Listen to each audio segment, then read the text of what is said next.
In this video, I'm going to tackle three big questions as it relates to stress and fat loss, which a lot of people don't quite fully understand. Number one, what is stress and what is causing it? Number two is how is stress sabotaging your fat loss?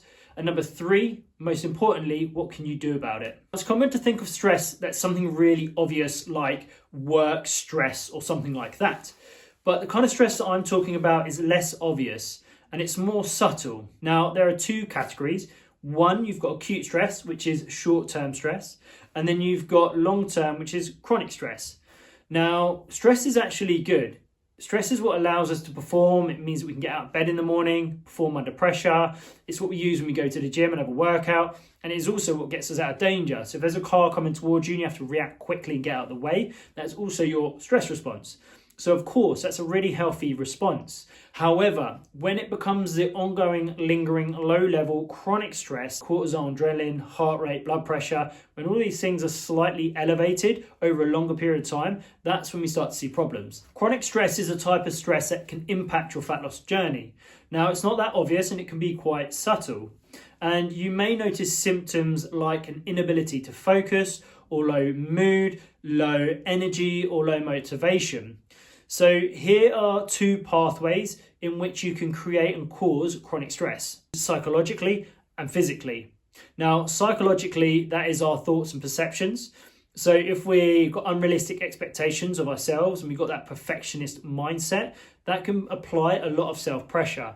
And also if we have unexpected expectations of others, that can also cause us to become annoyed when other people are not meeting those standards.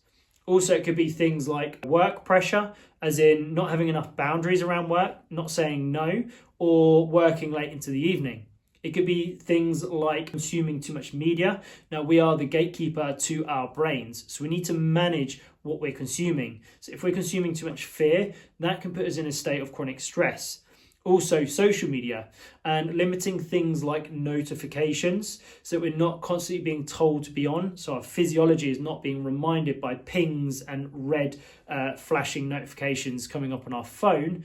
So we need to make sure that we manage and have boundaries around work and notifications and when we're working. And also just managing our schedules and making sure that we're not oversubscribing ourselves and not over filling our diaries and allowing some white space.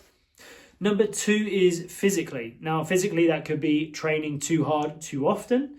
It could be not moving enough and being stuck at our desk in one position, hunched over and not breathing.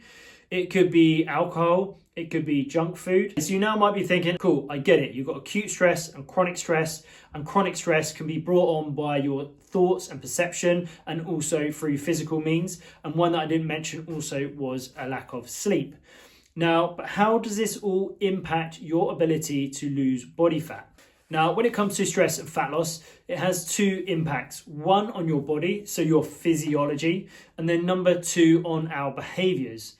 Now, you may have heard things like cortisol increasing belly fat and so on, and you might have heard insulin and all these other things that are thrown around. Now, these do have merit. However, the biggest driver, in my opinion, and from my experience of over 10 years of working with people, is that it's less to do with what it's doing physiologically and more to do with what it's doing with your behaviors. Here's how. Now, number one is emotional eating. Now, often when we're under stress, many of us turn to food for comfort. And often the foods that we seek tend to be more processed foods that feel good in the moment, but often tend to contain more calories. And that will lead to us more often than not being in a calorie surplus. And essentially we're eating our emotions as opposed to in response to hunger. Number two is reduced motivation. Now, stress can put us in a place where it's draining and we have less energy, and therefore we are less likely to stick to workout routines and also less likely to move throughout the day. Number three is sleep. Now, sleep could be because stress is disrupting our sleep, or it could be self-sabotaging behaviors like staying up late and scrolling on our phones because we want to escape the stress of day-to-day life.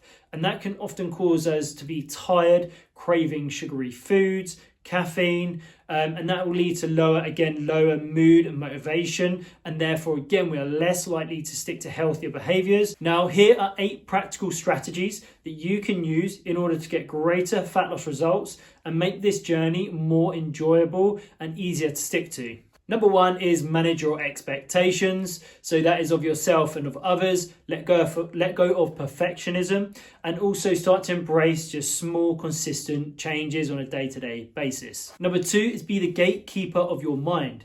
I want you to reduce negative inputs and set boundaries around media, work, and social media notifications. Number three is control your schedule.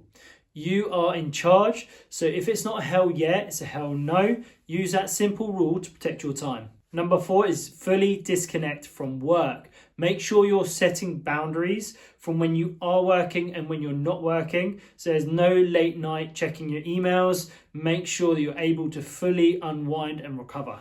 Number five is prioritize your sleep. Now, this can be a game changer and it can be life changing for some people. So make sure that we're prioritizing sleep for optimal recovery and hormonal balance. Number six is get out in nature. Now, take any opportunity you can, whether it's lunchtime walks or getting out on the weekends.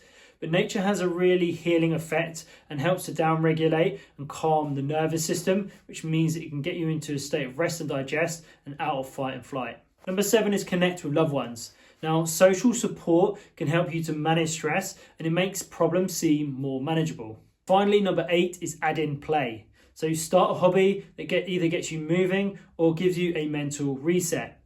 Adding in some play into your life is a really good way to start relieving some stress. So to recap here, we need to remember that if we want to lose fat, we need to be in a calorie deficit. So it's not so much that stress means that physiologically it makes it impossible. It just means that it changes our behaviors, or it can impact our behaviors. And therefore we need to manage stress so we can manage our behaviors, and it'll be much more congruent for you to lose fat.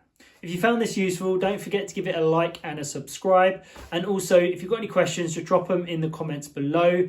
Thanks for watching, and I'll see you in the next video.